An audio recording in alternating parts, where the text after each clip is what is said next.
Hey guys, it's Chris again. It's been a long time since I've done a video. I'm sorry about that, but uh, demand is sky high, as all of y'all know right now, because of the pandemic and all the stuff associated with that.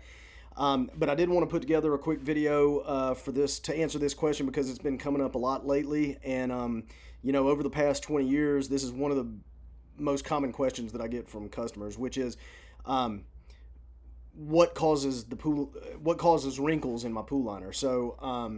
There's essentially four different things that cause wrinkles in your pool liner. The first is a mismeasurement of the pool liner. This is if your pool pro comes out there like me. I've actually mismeasured several pool liners in my time. And if there is a mistake in the measurements and there's too much material for the pool liner, or excuse me, to fit with the pool, then you're going to have wrinkles, and this will be noticeable at the time of install. Wrinkles that occur after the day of install are caused by something other than your pool pro, something outside of their control, and that's important for you to know. We've got mismeasurement of the pool is the first one. The second one is chemical burn. So if you are the type of person that, well, if you still have a chlorine system or a salt system, kind of those old school, uh, systems, then you shock the pool once a week, generally speaking. And if you're the type of person that shocks the pool in the same spot every week, instead of pre-mixing and pouring it around the edge of the pool, you'll have a spot in the pool liner that bleaches out very quickly.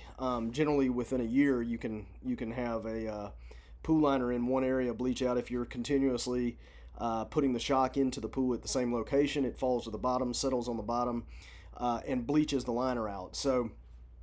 Um, Overchlorination is one of the reasons for wrinkles in your pool liner. I call those spider wrinkles because they kind of look like a spider web when they come out, and that's just because the liner itself, all of the uh, components of the makeup of the vinyl are being drawn out of the vinyl over time, and so it kind of shrinks and makes all these crazy looking wrinkles. Um, the best way to handle you can eliminate that completely by doing a Zerochlor pool system. So like on my pool, I have a Zerochlor pool system. So my first of all, my liner should last anywhere from 20 to 30 years, and because I don't put chemicals in it, there'll never be any chlorine damage to my pool liner. That's the way to eliminate it completely, but I realize that Zerochlor is expensive and it's not for everybody. One way you can help avoid that is to minimize the amount of chlorine and shock that you're putting in the pool. Pre-mix the shock before you put it in the pool, and walk it around with a 5-gallon bucket around the outside perimeter of the pool to kind of spread the chlorine out as you go. So that's the second one. So we've got mismeasurements and we've got chemical burns. The third one is groundwater. So groundwater is when the water table in the Earth's soil rises higher than the deepest part of your pool. So if you have an 8-foot deep pool in the deep end and the water table rises to surpass that 8-foot table that's represented by your hopper in the deep end, then that water can push through the sand or vermiculite pool bottom that you have and push water underneath the liner, offsetting the pressure of the water on top of the liner, which causes the liner to float. And what I mean by that is the liner comes up off of the pool bottom and literally floats up off of the pool bottom because there's no longer only water pressure on top of the liner, there's water pressure underneath the liner, and so the liner has nothing pushing down on it to hold it in place. And then what happens is whatever's causing the water table to rise, say a lot of rain, for a couple of weeks or whatever, when the rain stops, the soil starts to dry out, the water table drops in the soil, and the liner settles back into place, but not in the right place, and so that results in wrinkles. It can also result in damages to pool liners as well. So we've got pool liner mismeasure, chemical burns,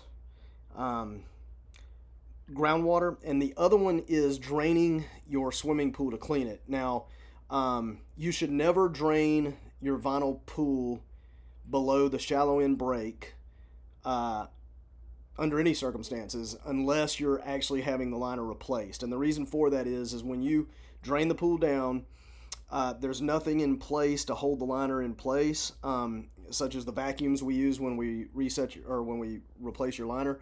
And so the pool liner pulls away from the walls, and then when you try to refill it, it's not set in the correct place, and that causes not only wrinkles in the liner, but it increases the likelihood that you'll destroy your pool liner. We get a lot of pool liner replacement jobs specifically because of this reason. So please don't drain your pool. We don't even reset liners anymore. We used to reset liners if the pool liner was less than 2 years and still had a little bit of flexibility left in it. But even that was too risky. It's just when you drain your pool and you try to refill it, it's just too risky to try. So don't do that. But those are the 4 things. You've got your mismeasure, your chemical burns, groundwater, and draining the pool when you should not be draining the pool. So those 4 things are the reasons for your pool liner being wrinkled. Hope this video helped.